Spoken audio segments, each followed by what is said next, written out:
Hi guys, this is Ranjit, and in this video let's do the unboxing and have a look at this Poco X3.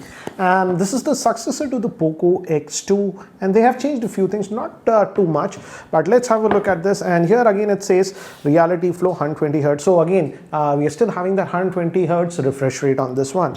And if we go towards the back, this one is having the new Snapdragon 732G processor, and you could say this is the combination of the 730G and the 720G, the best of both. It's based on 8nm process. Now they have increased the battery. It says 6000 milliamp hour. The old X2, if you recall, was 4500. So it'll be interesting to see how much does the new one weigh.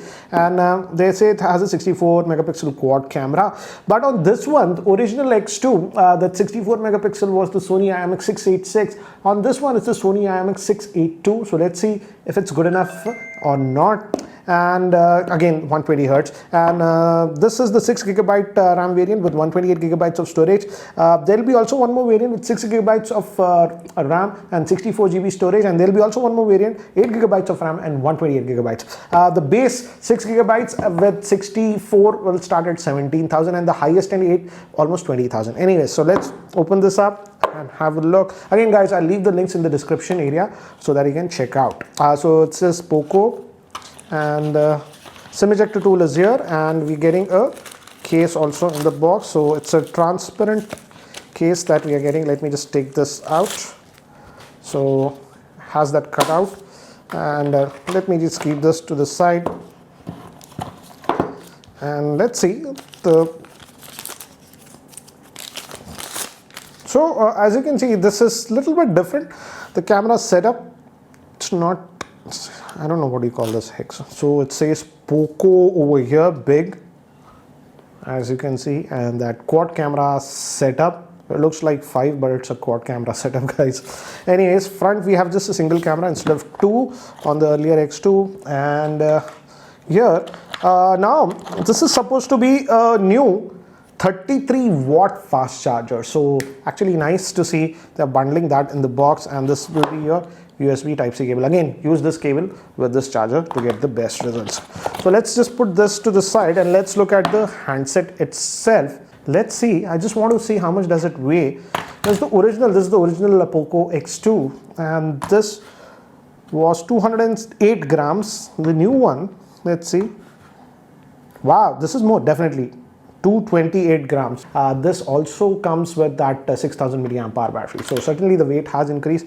Let's look at the physical overview. Here we still do have that IR blaster, and your secondary noise cancellation microphone is here. We have the volume rocker, and again the power button and the fingerprint scanner is embedded in one. Here your speaker, and this is supposed to be having a stereo speakers. We'll check that. So your main speaker, microphone, Type-C port, headphone jack is there, so that's nice. And the SIM ejector, SIM it has to be dual SIM, but anyways, let's look at it. Does it have a dedicated micro SD card slot or not? Oh, no dedicated micro SD card slot, so they should have given this one. Now you'll have to go with the base storage, might not be enough. You would have to go to 128GB variant, so that will increase the cost to about 18,500. So I feel missed opportunity there.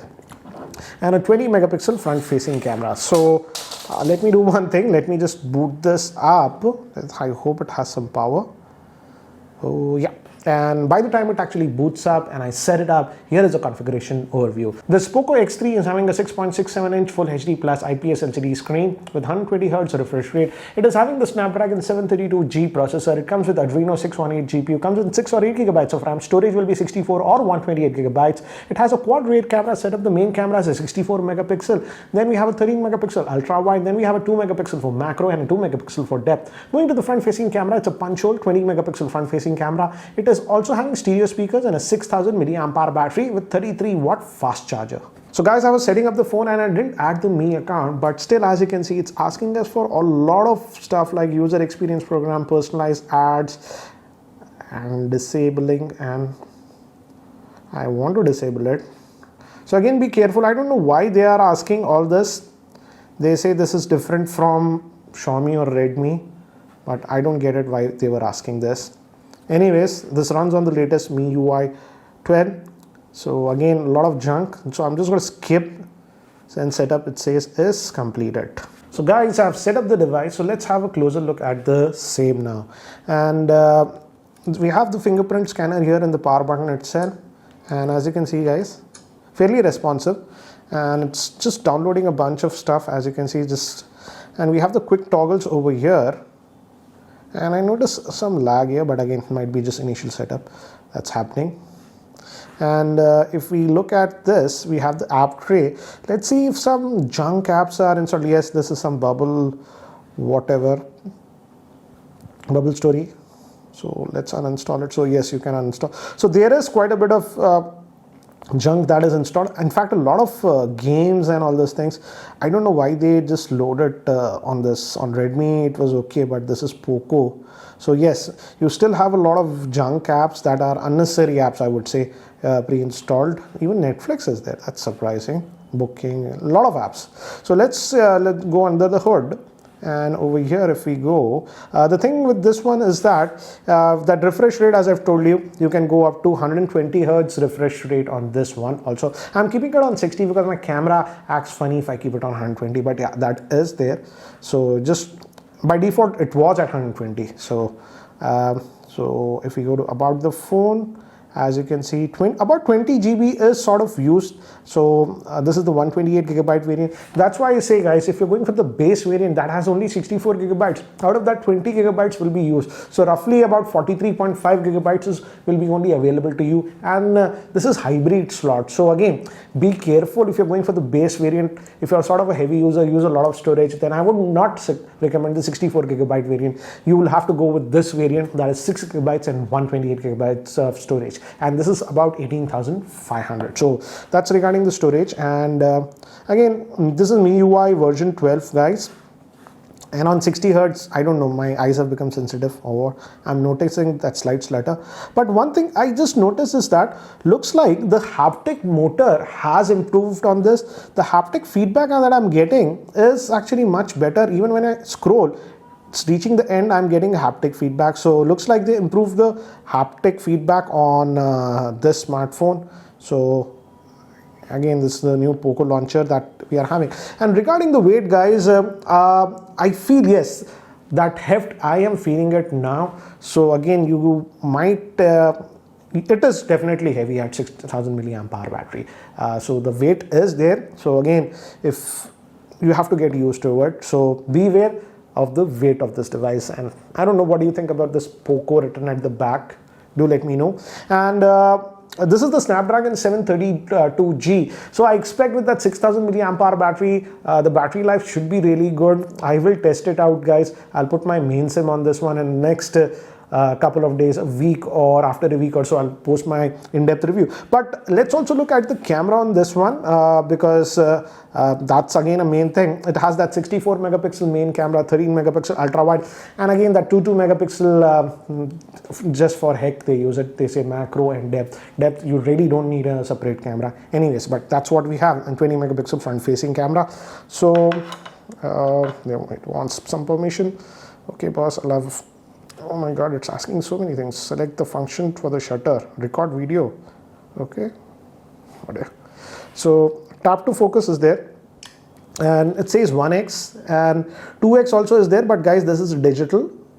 That's it's doing. It doesn't have any what do you say, telephoto lens or anything like that. And if you press this again, it goes to the wide angle, and the wide angle is actually nice, 13 megapixel. That's nice actually. They didn't go with 8 megapixel like everyone is going. So that's actually nice. So you do also have this portrait mode, and as you can see, you can see that depth effect, and you also even have more modes. Let's go look at this front facing camera. Some beauty mode is enabled by default, guys. So again, disable it. It's smoothing and all those things are there. So again, disable it. So we also have the portrait mode. Again, you have to play around with that. But let me do one thing. Let me actually take some sample shots so that you get a better idea regarding the camera. So here are the samples taken with the rear facing camera, and it was a very cloudy day, and as you can see, still it managed to get some very good pics. As you can see, this regular shot 2x zoom, and this was that wide angle lens. Again regular, this is that 2x zoom, and this was that wide angle lens. Again some more casual shots. Again notice how well the shots came, even though the lighting was simply not that good. Now this is taken in completely artificial lighting in my office, and here also I felt that it actually did a very good job, as you can see. Now moving to some human samples in completely artificial lighting, here also I felt that Poco has optimized the camera actually very well, and as you can see, we got some very good shots with the same. Now moving to the front facing camera, these were taken with the front facing camera, and here also I feel it did a good job, but it can be improved a little bit. So anyways guys, that's it for now for the unboxing and overview of this Poco X3. So what do you guys think about this Poco X3? Do let me know in the comment section below. And guys, regarding the storage, the base variant comes with 64 gigabytes of storage, but if you plan to use it for more than a year, then I would frankly suggest go with at least the 6 gigabyte RAM variant that comes with 128 gigabytes of storage. Yes, I know that's priced almost at 18,500, but again, these days many of us actually use it with dual SIM, and this does not have that hybrid slot. But anyways, what do you feel about this smartphone? Do let me know in the comment section below. And if you have any specific questions regarding this device, do let me know in the comment section below, and I'll try to include those points or whatever. I'll do that testing in my full review. Anyways guys, that's it for now. Thanks for watching, and if you guys are still not subscribed to my YouTube channel, hit that subscribe button. This is Ranjit, and I hope to see you in my next video. Take care guys.